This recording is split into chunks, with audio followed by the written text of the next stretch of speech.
¿Y quién puede dudar que le encontró el nombre al documental que habla de la iglesia y la política? Fe en la Resistencia, que se estrena hoy. Es un gusto recibir a Nicolás Iglesias, bienvenido, junto con Beatriz Benzano, que la veíamos en el documental, bienvenida también. Beatriz es ex monja dominica, trabajadora social, expresa política también y que es parte de este documental. Bueno, se estrena hoy. Sí, estamos muy contentos, emocionados de todos estos reencuentros de generaciones, de este diálogo intergeneracional, ecuménico, interreligioso y que está generando mucha expectativa porque son dos temas complejos de analizar también para nuestra sociedad, cómo la religión actúa en la política y más en un tiempo como el de la dictadura. Y Beatriz, ¿cómo fue esta fe en la resistencia? Porque se puede decir que en el Uruguay hubo resistencia por parte de colectivos religiosos. No sé, sí, no sé si hubo tanta resistencia. Lo que supe, lo que sé, que hubo muchísimos cristianos que se comprometieron con lo que pasaba en el país, porque es importante, lo que pasaba en el país, lo que pasaba en América Latina y lo que pasaba en la Iglesia.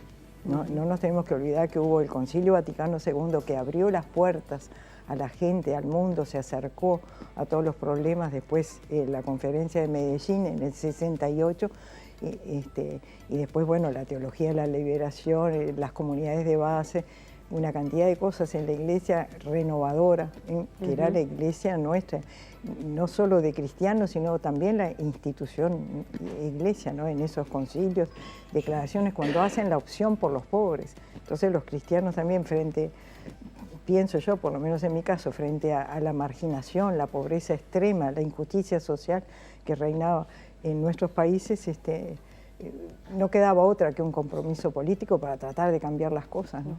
Es interesante porque en el documental no está solo la Iglesia Católica, son varias las religiones que están presentes a través de distintos testimonios, desde la religión judía, y allí vamos a ver a Gerardo Bleier, a Leon Lev, los pastores menonitas, bueno, hay una cantidad de participación de iglesias, ¿no? Hicimos una investigación con historiadores, politólogos y teólogos también, y referentes de cada comunidad, la protestante, la judía, la católica y la afro-umbandista, para tratar de reconocer cuáles eran esas pequeñas historias que quizás para los libros de textos y para el conocimiento general de la población no eran tan conocidas, y recogimos testimonios de resistencia de esas figuras emblemáticas como era Monseñor Partelli y el pastor Emilio Castro, también de otras personas capaz no tan conocidas en el interior y en Montevideo, porque había toda una efervescencia social, como contaba Beatriz, que llevaba a las personas a encontrarse más allá incluso de su perspectiva religiosa.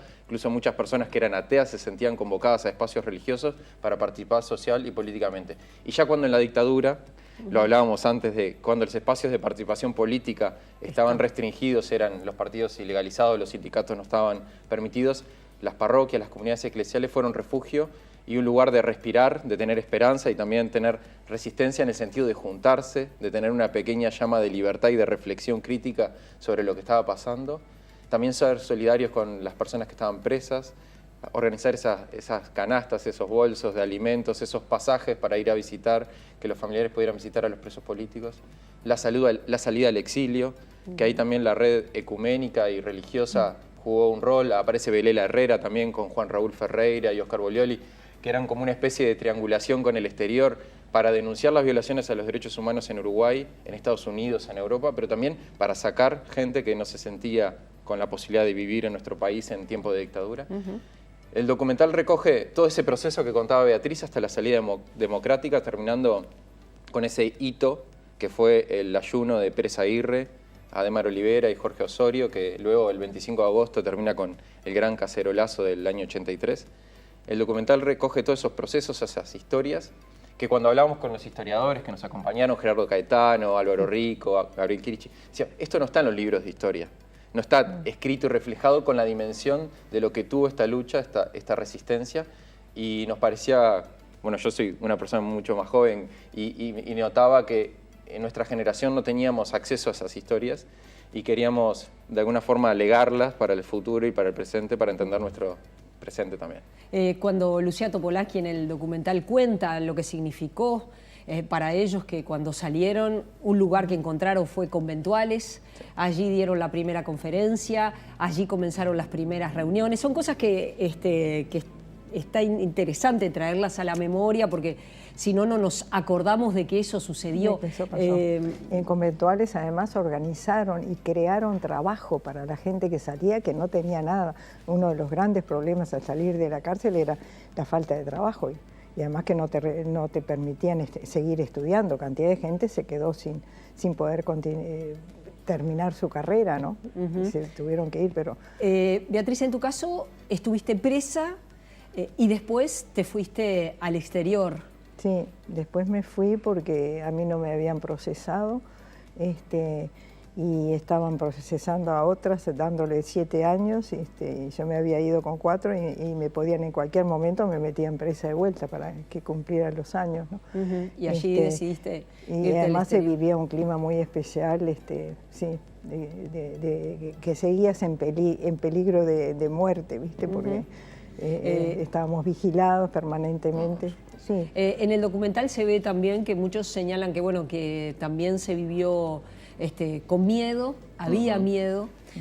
También es cierto que le pasó a todas las religiones que había personas infiltradas, que presionaban, que había quienes miraban con simpatía el discurso de la dictadura, sí, que otros guardaron silencio. Sí. Hay de todo, ¿no? Hay de todo. En el documental nos enfocamos en los testimonios de la resistencia, pero también dejamos planteado que había, por un lado, un mecanismo interno de delación, de denuncia interna entre propios hermanos, podríamos decir, que estaban los espías de la CIA, que usaban también las religiones como una forma de actuación y de control. También estaba el control de los propios militares uruguayos, tanto por los famosos tiras, que escuchaban los sermones, las prédicas, tomaban nota. Nosotros en nuestro trabajo de investigación fuimos a los archivos de la Dirección Nacional de Inteligencia y nos sorprendió ver que algunos referentes religiosos como Iber Conteris, que escribía En Marcha, Emilio Castro, Partelli, fueron empezados a controlar desde el año 63. El año 64 ya había notas de la actividad que los militares consideraban peligrosa, sospechosa. Eso nos daba cuenta de que la actuación política y social de los religiosos ya era controlada desde el gobierno, desde el Estado, también desde estas personas del extranjero que actuaban en nuestro país. Y nosotros recogimos todos esos archivos y de alguna manera dieron sustento conceptual y teórico y material a que el rol religioso era visto como un factor importante en términos políticos en ese momento. Incluso hubo amenazas directas, ¿no? Digo, decir, sí, allí aparece, ¿no? Quien dice... A la pastora Hilda Bence, que era la pastora de la Iglesia Metodista Central, pero muchos, hasta el obispo Mendiarat, que uno piensa que un obispo sería una figura más respetada por la autoridad militar. ¿Cómo se van a meter con un obispo? En Uruguay, y el obispo Mendiarat se va al exilio. El pastor Emilio Castro también se tiene que ir de Uruguay y va a Ginebra. O sea, figuras que eran con cierta presencia mediática y pública también tuvieron riesgo de vida y se tuvieron que ir. Y todo ese control y esa represión que vivieron las comunidades religiosas no es tan conocido, y también ahí la comunidad afromandista lo dice, ya el hecho de reunirse y usar ropa de religión era visto como una amenaza. Y eso que hoy nos parece tan normal, los que nacimos casi en democracia como yo, es decir, juntarse podría ser un peligro, pero sí, cuando para la autoridad militar, juntarse, congregarse, tener un espacio para discutir y reflexionar sobre lo que pasaba, usar la ropa de religión ya era un peligro. Beatriz, fue toda una discusión en su tiempo si la Iglesia debe participar o no en política. Sí, por supuesto, sí. Pero hubo pronunciamientos muy claros, ¿no? Bueno, del Concilio Vaticano II y después Pablo VI, cuando va terminando el Concilio Pablo VI, en su encíclica Populorum Progressio dice concretamente que la revuelta o revolucionaria es legítima cuando hay un estado de tiranía o de despotismo, y era lo que había acá. Todavía seguimos oyendo, desgraciadamente, lamentablemente, de algunos dirigentes políticos el viejo discurso oficial, ¿no? Que no ha cambiado, no se ha oído otro discurso, ¿no? Que dicen que había democracia acá. Democracia cuando había todos los días medidas prontas de seguridad que votaban todos. Por eso tú decías al principio dictadura cívico-militar. No nos tenemos que olvidar de cívico-militar, de todos los que apoyaron esa definición o la decisión de las medidas prontas de seguridad que cercenaban todas las libertades personales, censuraban los medios de prensa, y como decía Nicolás, había una efervescencia popular de obreros y estudiantes, ¿no?, que les valió la vida a los estudiantes. Yo pienso que cuando mataban, asesinaban a un estudiante o aparecía por el Escuadrón de la Muerte, destrozado el cuerpo de un estudiante entre las rocas del buceo, yo creo por uno que mataban 100 estudiantes estaban en la calle. Sí, estaban en la calle protestando. A la vez, la iglesia uruguaya fue diferente a lo que ocurrió, por ejemplo, en Argentina, incluso en Chile. Aunque hablábamos también en Chile, la Vicaría de la Solidaridad funcionó y funcionó muy bien. Allí trabajó, entre otras, Belela Herrera, que aparece en el documental. En Chile la iglesia estaba dividida. En Argentina tuvo claros pronunciamientos a favor de la dictadura. Eso no quiere decir que en la base de la iglesia argentina estuvieran con la dictadura, seguramente no, pero bueno, la institucionalidad apoyó a la dictadura. En el Uruguay no fue así. Sí. Dentro de los márgenes que la dictadura le permitía, la iglesia uruguaya tuvo algo que a veces suena raro decirlo, pero la laicidad, la temprana separación de la Iglesia Católica del Estado le jugó a favor. En ese sentido. En ese sentido, porque le dio más posibilidad de tener más autonomía, y hoy está bueno traer eso a la memoria, porque la autonomía de la sociedad civil, en este caso las iglesias, que no tenían esa dependencia del Estado, les jugó a favor de poder tener pronunciamientos claros, la Conferencia Episcopal denunciando, la Iglesia Metodista, la Iglesia Valdense, el Consejo Mundial de Iglesias, la ayuda al exterior, también el apoyo del exterior, que las iglesias no son organizaciones solo nacionales. Al tener esa red regional permitió tener cierta postura crítica y sostenida desde el apoyo desde el exterior. Y las autoridades de las iglesias se la jugaron con denuncias claras. Eso no quiere decir que había personalidades o algún obispo, algún pastor y personas de otras religiones que sí favorecían el discurso militar.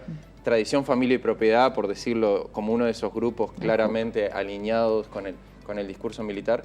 Y había también ciertos misioneros norteamericanos, que en el documental se juega con esa cuestión de la pertenencia a la CIA, que venían con un discurso pro-norteamericano y con un fuerte discurso anticomunista. En las iglesias se señalaba a veces como un problema el diálogo con los marxistas, que era un diálogo muy fructífero, el diálogo cristiano-marxista que se estaba dando en todo ese momento en Uruguay. Así que las cosas tampoco es que fueron solo de la resistencia, el documental deja abiertas puertas para conocer un poquito más sobre el rol de complicidad, pero la iglesia uruguaya, a diferencia del resto de Latinoamérica, esa laicidad yo creo que le jugó a favor. Fe en la Resistencia, que se estrena hoy en la Sala B del Auditorio del Sodre, que va a las 21 horas, que se va a extender hasta el próximo 16 de septiembre y después va para Cinemateca. Exactamente. Un gran trabajo, Nicolás, Beatriz, gracias a ambos por haber venido. Muchas Te gracias. felicito porque hay un gran trabajo detrás de este documental, vale la pena. Y después vamos a estar en el interior porque mucha gente de Paysandú, en Salto, en Colonia y en Maldonado vamos a estar a partir del 30 de septiembre. Así que bueno, vale la pena verlo. Gracias a ambos por haber estado. Ha sido un gusto recibirlos esta mañana.